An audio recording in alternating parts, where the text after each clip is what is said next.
जय श्री हरि। पिता पुत्र संवाद का आरंभ, जीव की मृत्यु तथा नरक गति का वर्णन। जैमिनी ने पूछा, श्रेष्ठ पक्षियों, प्राणियों की उत्पत्ति और लय कहाँ होते हैं? इस विषय में मुझे संदेह है। मेरे प्रश्न के अनुसार आप लोग इसका समाधान करें। जीव कैसे जन्म लेता है, कैसे मरता है और किस प्रकार गर्भ में पीड़ा सहकर माता की उदर में निवास करता है? फिर गर्भ से बाहर निकलने पर वह किस प्रकार बुद्धि को प्राप्त होता है और मृत्यु काल में किस तरह चैतन्य स्वरूप के द्वारा शरीर से विलग होता है। सभी प्राणी मृत्यु के पश्चात पुण्य और पाप दोनों का फल भोगते हैं, किंतु वे पुण्य और पाप किस प्रकार अपना फल देते हैं, ये सारी बातें मुझे बताइए, जिससे मेरा सब संदेह दूर हो जाए। पक्षी बोले, महर्षि, आपने हम लोगों पर बहुत बड़े प्रश्न का भार रख दिया। इसकी कहीं तुलना नहीं है। महाभाग, इस विषय में एक प्राचीन वृत्तांत सुनिए। पूर्व काल में एक परम बुद्धिमान भृगुवंशी ब्राह्मण थे। उनकी सुमति नामक का एक पुत्र था। वह बड़ा ही शांत और जड़ रूप में रहने वाला था। उपनयन संस्कार हो जाने के बाद उस बालक से उसके पिता ने कहा, सुमते, तुम सभी वेदों को क्रमशः अधोपांत पढ़ो, गुरु की सेवा में लगे रहो और भिक्षा की अन्न का भोजन किया करो। इस प्रकार ब्रह्मचारी की अवधि पूरी करके गृहस्थाश्रम में प्रवेश करो और वहाँ उत्तम उत्तम यज्ञों का अनुष्ठान करके अपने मन के अनुरूप संतान उत्पन्न करो। तदनंतर वन की शरण लो और वानरप्रस्थ के नियमों का पालन करने के पश्चात परिग्रह रहित सर्व त्यागी सन्यासी हो जाओ। ऐसा करने से तुम्हें उस ब्रह्म की प्राप्ति होगी जहाँ जाकर तुम शोक से मुक्त हो जाओगे। इस प्रकार अनेकों बार कहने पर भी सुमति जड़ होने के कारण कुछ भी नहीं बोलता था। पिता भी स्नेहवश बारंबार अनेक प्रकार से ये बातें उसके सामने रखते थे। उन्होंने पुत्र प्रेम के कारण मीठी वाणी में अनेक बार उसे लोभ दिखाया। इस प्रकार उनके बार बार कहने पर एक दिन सुमति ने हंसकर कहा, पिताजी, आज आप जो उपदेश दे रहे हैं उसका मैंने बहुत बार अभ्यास किया है। इसी प्रकार दूसरे दूसरे शास्त्रों और भांति भांति के शिल्प कलाओं का भी सेवन किया है। इस समय मुझे अपने 10,000 से भी अधिक जन्म स्मरण हो आए हैं। खेद, संतोष, क्षय, वृद्धि और उदय का भी मैंने बहुत अनुभव किया है। शत्रु, मित्र और पत्नी के सहयोग वियोग भी मुझे देखने को मिले हैं। अनेक प्रकार के माता पिता के भी दर्शन हुए हैं। मैंने हजारों बार सुख और दुख भोगे हैं। कितनी ही स्त्रियों के विष्ठा और मूत्र से भरे हुए गर्भ में निवास किया है। सहस्त्रों प्रकार के रोगों की भयानक पीड़ाएं सहन की हैं।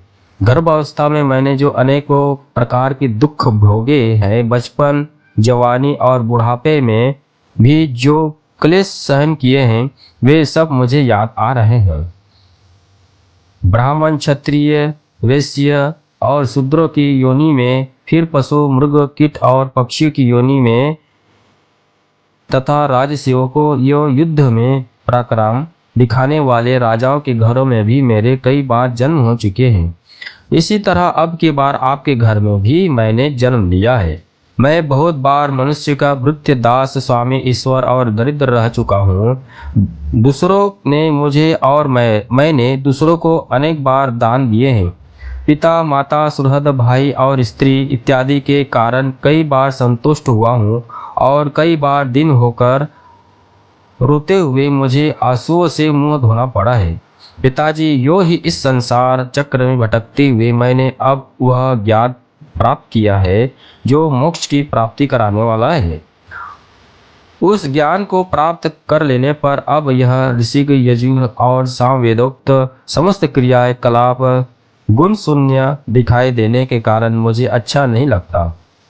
अतः जब ज्ञान प्राप्त हो गया तब वेदों से मुझे क्या प्रयोजन है। अब तो मैं गुरु विज्ञान से परितृप्त निरीह यह सदात्मा हूँ। अतः 6 प्रकार के भाव विकार, जन्म, सत्ता, वृद्धि, परिणाम, क्षय और नाश, दुख, सुख, हर्ष, राग तथा संपूर्ण गुणों से वर्जित उस परम पद रूप ब्रह्मा को प्राप्त होऊंगा। पिताजी, जो राग, हर्ष, भय, उद्रेक, क्रोध, अमर्ष और वृद्धावस्था से व्याप्त है तथा कुत्ते, मृग आदि की योनि में बांधने वाले सैकड़ों बंधनों से युक्त है, उस दुख की परंपरा का परित्याग करके अब मैं चला जाऊंगा। पुत्र की यह बात सुनकर महाभाग पिता का हृदय प्रसन्नता से भर गया। उन्होंने हर्ष और विस्मय से गदगद वाणी में अपने पुत्र से कहा, बेटा तुम क्या कहते हो? तुम्हें कहाँ से ज्ञान प्राप्त हो गया? पहले तुम में जड़ता क्यों थी और इस समय ज्ञान कहाँ से जग उठा? क्या यह मुनियों अथवा देवताओं के दिए हुए शाप का विकार था, जिससे पहले तुम्हारा ज्ञान छिप गया था और इस समय पुनः प्रकट हो गया? मैं यह सारा रहस्य सुनना चाहता हूँ। इसके लिए मेरे मन में बड़ा कौतूहल है। बेटा तुम पर पहले जो कुछ बीत चुका है वह सब मुझे बताओ। पुत्र ने कहा, पिताजी मेरा जो यह सुख और दुख देने वाला पूर्वतः वृत्तांत है उसे सुनिए। इस जन्म के पहले पूर्व जन्म में मैं जो कुछ था वह सब बताता हूँ। पूर्व काल में मैं परमात्मा के ध्यान में मन लगाने वाला एक ब्राह्मण था। आत्मविद्या के विचार में मैं पराकाष्ठा को पहुंचा हुआ था। मैं सदा योग साधन में संलग्न रहता था। निरंतर अभ्यास में लगने, सत्पुरुषों का संग करने, अपने स्वभाव से ही विचार परायण होने, तत्वमसि आदि महावाक्यों विचारने और तत्पदार्थ की शोधन करने आदि के कारण उस परमात्म में ही मेरा परम प्रीति हो गई। फिर मैं शिष्यों के संदेह का निवारण करने वाला आचार्य बन गया। फिर बहुत समय के पश्चात मैं एकांत सेवी हो गया, किंतु देवात अज्ञान से सद्भाव का नाश हो जाने के कारण प्रमाद में पड़कर मेरी मृत्यु हो गई। तथापि मृत्यु काल से लेकर अब तक मेरी स्मरण शक्ति का लोप नहीं हुआ। मेरे जन्मों के जितने वर्ष बीत गए हैं उन सब की स्मृति हो आई है। पिताजी उस पूर्व जन्म के अभ्यास से ही जितेंद्रिय होकर अब फिर मैं वैसा ही यत्न करूंगा जिससे भविष्य में फिर मेरा जन्म न हो। मैंने जो दूसरों को ज्ञान दिया था उसी का यह फल है कि मुझे पूर्व जन्म की बातों का स्मरण हो रहा है। केवल त्रय धर्म कांड का सहारा लेने वाले मनुष्य को इसकी प्राप्ति नहीं होती। अतः मैं इस प्रथम आश्रम से ही संन्यास धर्म का आश्रय ले एकांत सेवी हो आत्मा के उद्धार के लिए यत्न करूंगा। अतः महाभाग आपके हृदय में जो संशय है उसे कहिए, मैं उसका समाधान करूंगा। इतनी ही सेवा से भी आपकी प्रसन्नता का संपादन करके मैं पिता के ऋण से मुक्त हो सकूंगा। पक्षी कहते हैं, तब पुत्र की बात पर श्रद्धा करते हुए पिता ने उससे वही बात पूछी जो आपने अभी संसार में जन्म ग्रहण करने के संबंध में हम लोगों से पूछी है। पुत्र ने कहा, पिताजी जिस प्रकार मैंने तत्व का बारंबार अनुभव किया है उसे बतलाता हूँ, सुनिए। यह क्षण भंगुर संसार चक्र प्रवाह रूप से अजर है, निरंतर चलते रहने वाला है, कभी स्थिर नहीं रहता। तात आपकी आज्ञा से मैं मृत्यु काल से लेकर अब तक की सब बातों का वर्णन करता हूँ। शरीर में जो गर्मी या पित्त है वह तीव्र वायु से प्रेरित होकर जब अत्यंत कुपित हो जाता है उस समय बिना ईंधन के ही उद्दीप्त हुई अग्नि की भांति बढ़कर मर्म स्थानों को विदीर्ण कर देता है। तत्पश्चात उदान नामक वायु ऊपर की ओर उठता है और खाए पिए अन्न जल को नीचे की ओर जाने से रोक देता है। उस आपत्ति की अवस्था में भी उसी को प्रसन्नता रहती है जिसने पहले जल, अन्न एवं रस का दान किया है। जिस पुरुष ने श्रद्धा से पवित्र किए हुए अंतःकरण के द्वारा पहले अन्न दान किया है वह उस रुग्णावस्था में अन्न के बिना भी तृप्ति लाभ करता है जिसने कभी मिथ्या भाषण नहीं किया, दो प्रेमियों के पारस्परिक प्रेम में बाधा नहीं डाली तथा जो आस्तिक और श्रद्धालु है वह सुखपूर्वक मृत्यु को प्राप्त होता है। जो देवता और ब्राह्मणों की पूजा में संलग्न रहते हैं, किसी की निंदा नहीं करते तथा सात्विक, उदार और लज्जाशील होते हैं, ऐसे मनुष्य को मृत्यु के समय कष्ट नहीं होता। जो कामना से, क्रोध से अथवा द्वेष के कारण धर्म का त्याग नहीं करता, शास्त्रोक्त आज्ञा का पालन करने वाला तथा सौम्य होता है, उसकी मृत्यु भी सुख से होती है। जिन्होंने कभी जल का दान नहीं किया है, उन मनुष्यों को मृत्यु काल उपस्थित होने पर अधिक जलन होती है तथा अन्न दान न करने वालों को उस समय भूख का भारी कष्ट भोगना पड़ता है। जो लोग जाड़े के दिनों में लकड़ी दान करते हैं, वे शीत के कष्टों को जीत लेते हैं। जो चंदन दान करते हैं, वे ताप पर विजय पाते हैं तथा जो किसी भी जीव को उद्रेक नहीं पहुंचाते, वे मृत्यु काल में प्राणघातिनी वेदना का अनुभव नहीं करते। मोह और अज्ञान फैलाने वाले लोग महान भय को प्राप्त होते हैं। नीच मनुष्य तीव्र वेदनाओं से पीड़ित होते रहते हैं। जो झूठी गवाही देते, झूठ बोलते, बुरी बातों का उपदेश देते और वेदों की निंदा करते, वे सब लोग मूर्छाग्रस्त होकर मृत्यु को प्राप्त होते हैं। ऐसे लोगों की मृत्यु के समय यमराज के दुष्ट दूत हाथ में हथौड़ी या मुद्दर लिए आते हैं। वे बड़े भयंकर होते हैं और उनकी देह से दुर्गंध निकलती रहती है। उन यमदूतों पर दृष्टि पड़ते ही मनुष्य कांप उठता है और भ्राता, माता तथा पुत्रों का नाम लेकर बारंबार चिल्लाने लगता है। उस समय उसकी वाणी स्पष्ट समझ में नहीं आती। एक ही शब्द, एक ही आवाज सी जान पड़ती है। भय के मारे रोगी की आंखें झूमने लगती है और उसका मुख सूख जाता है। उसकी सांस ऊपर को उठने लगती है, दृष्टि शक्ति भी नष्ट हो जाती है। फिर वह अत्यंत वेदना से पीड़ित होकर उस शरीर को छोड़ देता है और वायु के सहारे चलता हुआ वैसे ही दूसरे शरीर को धारण कर लेता है, जो रूप, रंग और अवस्था में पहले शरीर के समान ही होता है। वह शरीर माता पिता के गर्भ से उत्पन्न नहीं, कर्म जनित होता है और यातना भोगने के लिए ही मिलता है। तदनंतर यमराज के दूत शीघ्र ही उसे दारुण पासों से बांध लेते हैं और डंडों की मार से व्याकुल करते हुए दक्षिण दिशा की ओर खींच ले जाते हैं। उस मार्ग पर कहीं तो कुछ जमे होते हैं, कहीं कांटे फैले होते हैं, कहीं बांबी की मिट्टियां जमी होती है, कहीं लोहे की कीलें गड़ी होती है और कहीं पथरीली भूमि होने के कारण वह पथ अत्यंत कठोर जान पड़ता है। कहीं जलती हुई आग की लपटें मिलती है तो कहीं सैकड़ों गड्ढों के कारण वह मार्ग अत्यंत दुर्गम प्रतीत होता है। कहीं सूर्य इतने तपते हैं कि उस राह से जाने वाला जीव उनकी किरणों से जलने लगता है। ऐसे पथ से यमराज के दूत उसे घसीट कर ले जाते हैं। वे दूत घोर शब्द करने के कारण अत्यंत भयंकर जान पड़ते हैं। जिस समय वे जीव को घसीट कर ले जाते हैं, सैकड़ों गिदड़ियां जुटकर उसके शरीर को नोच नोच कर खाने लगती है।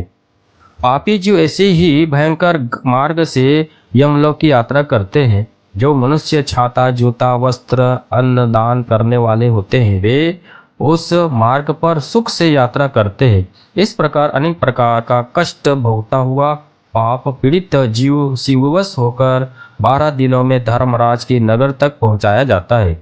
उसके यातनामय शरीर के जलाए जाने पर जीव स्वयं भी अत्यंत दाह का अनुभव करता है। उसी प्रकार मारे और काटे जाने पर भी उसे अत्यंत भयंकर वेदना होती है।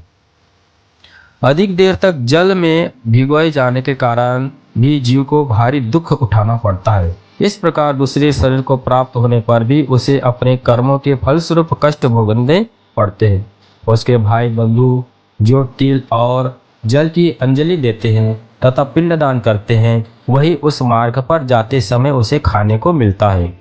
भाई बंधु आदि यदि असोच के भीतर तेल लगावे और बटन मलवावे तो उसी से जीव का पोषण किया जाता है, अर्थात वह मैल ही उन्हें खानी पड़ती है, अतः ये वस्तुएं वर्जित है। इसी प्रकार बंधुगण जो कुछ खाते पीते हैं वह मृतक जीव को मिलता है, अतः उन्हें भोजन की शुद्धि पर भी ध्यान रखना चाहिए। यदि भाई बंधु भूमि पर शयन करे तो उससे जीव को कष्ट नहीं होता, और यदि वे उसके निमित्त दान करे तो उससे मृत जीव को बड़ी तृप्ति होती है। यमदूत जब उसे साथ लेकर जाते हैं तो वह 12 दिनों तक अपने घर की ओर देखता रहता है। उस समय पृथ्वी पर उसके निमित्त जल और पिंड दिए जाते हैं, उन्हीं का वह उपभोग करता है। मृत्यु से 12 दिन बीतने के पश्चात यमपुरी को और खींच कर ले जाया जाने वाला जीव अपने सामने यमराज के नगर को देखता है, जो बड़ा ही भयानक है। उस नगर में पहुंचने पर उसे मृत्यु काल और अंत तक आदि के बीच में बैठे हुए यमराज का दर्शन होता है, जो कज्जल राशि के समान काले और अत्यंत क्रोध से लाल लाल आंखें किए रहते हैं। दाढ़ों के कारण उनका मुख बड़ा विकराल दिखाई पड़ता है। टेढ़ी भुहों से युक्त उनकी आकृति बड़ी भयंकर है। वे कुरूप, भीषण और टेढ़े मेढ़े सैकड़ों रोगों से घिरे रहते हैं। उनकी भुजाएं विशाल है। उनके एक हाथ में यमदंड और दूसरों में पास है। देखने में वे बड़े भयानक प्रतीत होते हैं। पापी जीव उन्हीं की बताई हुई शुभाशुभ गति को प्राप्त होता है। झूठी गवाही देने और झूठ बोलने वाला मनुष्य रौरव नरक में जाता है। अब मैं रौरव का स्वरूप बतलाता हूँ, आप ध्यान देकर उसे सुने। रौरव नरक की लंबाई चौड़ाई 2000 योजन की है। वह एक गड्ढे के रूप में है जिसकी गहराई घुटनों तक है। वह नरक अत्यंत दुस्तर है। उसमें भूमि के 12 रन तक अंगराशि बिछी रहती है। उसके भीतर की भूमि दहकते हुए अंगारों से बहुत तपी होती है। सारा नरक त्रिवेग से प्रज्वलित होता है रहता है। उसी के भीतर यमराज के दूत पापी मनुष्य को डाल देते हैं। वह धधकती हुई आग में जलने लगता है और इधर उधर दौड़ता है, किंतु पग पग पर उसका पैर जल भुनकर राख होता रहता है। वह दिन रात में कभी एक बार पैर उठाने और रखने में समर्थ होता है। इसी प्रकार सहस्त्रों योजन पार करने पर वह उससे छुटकारा पाता है। फिर दूसरे पापों की शुद्धि के लिए उसे वैसे ही अन्य नरकों में जाना पड़ता है। इस प्रकार सब नरकों में यातना भोग कर निकलने के बाद पापी जीव त्रियोनि में जन्म लेता है। क्रमशः कीड़े मकोड़े, पतंग, हिंसक जीव, मच्छर, हाथी, वृक्ष आदि, गौ, अश्व तथा अनन्य दुखदायिनी पाप योनियों में जन्म धारण करने के पश्चात वह मनुष्य योनि में आता है। उसमें भी वह कुरूप, कुबड़ा, नाटा और चंडाल आदि होता है। फिर अविष्टि, पाप और पुण्य से युक्त हो वह क्रमशः ऊंचे चढ़ने वाली योनियों में जन्म लेता है। शूद्र, वैश्य, क्षत्रिय, ब्राह्मण, देवता तथा इंद्र आदि के रूप में उत्पन्न होता है। इस प्रकार पाप करने वाले जीव नरकों में नीचे गिरते हैं। अब पुण्यात्मा जीव किस प्रकार यात्रा करते उसको सुनिए। वे पुण्यात्मा मनुष्य धर्मराज की बताई हुई पुण्यमयी गति को प्राप्त होते हैं। उनके साथ गंधर्व गीत गाते चलते हैं, अप्सरा नृत्य करती रहती है तथा वे भांति भांति के दिव्य आभूषणों से सुशोभित हो सुंदर विमानों पर बैठकर यात्रा करते हैं। वहां से पृथ्वी पर आने पर वे राजाओं तथा अन्य महात्माओं के कुल में जन्म लेते हैं और सदाचार का पालन करते हैं। वहां उन्हें श्रेष्ठ भोग प्राप्त होते हैं। तदनंतर शरीर त्यागने के बाद वे पुनः स्वर्ग आदि ऊपर के लोकों में जाते हैं। ऊपर के लोकों में होने वाली गति को आरोहिणी कहते हैं। फिर वहां से पुण्य भोग के पश्चात जो मृत्यु लोक में उतरना होता है वह अवरोहिणी गति है। इस अवरोहिणी गति को प्राप्त होने पर मनुष्य फिर पहले की ही भांति अवरोहिणी गति को प्राप्त होते हैं। महर्षि, जीव को जिस प्रकार मृत्यु होती है वह सब प्रसंग मैंने आपसे कह सुनाया। अब जिस तरह जीव गर्भ में आता है उस विषय का वर्णन सुनो। हरिओम शांति।